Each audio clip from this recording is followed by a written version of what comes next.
Assalamualaikum warahmatullahi wabarakatuh. Masih dina Durusul Fiqhiyah dilajeng kana nu ngabatalkeun saum. Bismillahirrahmanirrahim. Ari anu ngabatalkeun puasana eta aya 11 itunganana.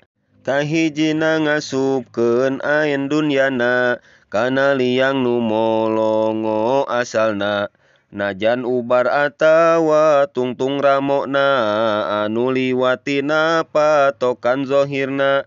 Ngahaja-haja utah nu kaduana najan teu balik deui eta utahna. Ngahaja jima batal nu katiluna ngahajakeun bijil mani kaopatna. Ari anu kalimana sabab edan batal puasa kagenep sabab ayan. Ngahaja-haja weureu nu katujuhna nu sapoe moket weureu jeung edana.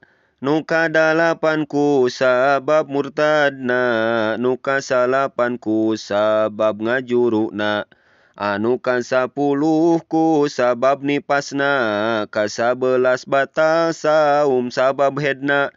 Anu kasapuluh ku sabab nipasna ka-11 batal saum sabab hedna. Nah, ieu nu ngabatalkeun saum. Jadi di mana urang ngasupkeun ain dunya teh tuangeun, rokrak sagala rupa, bahkan di dieu disebatkeun curug.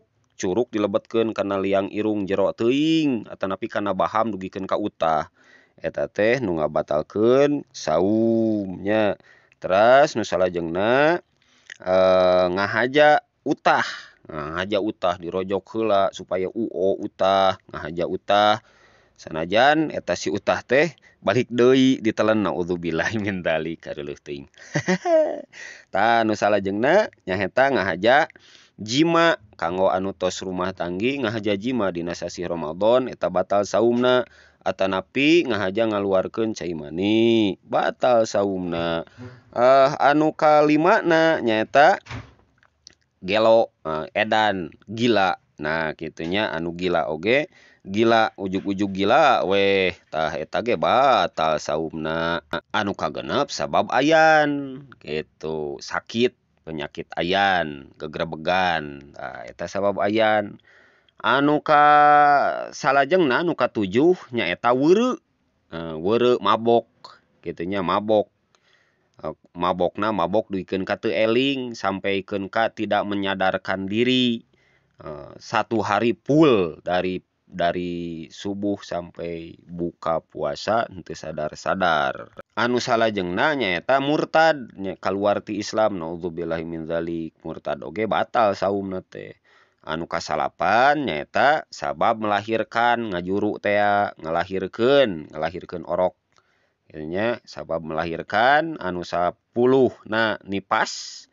Nipas, darah nipas kaluar, datos ngajuru pasti aya nipas.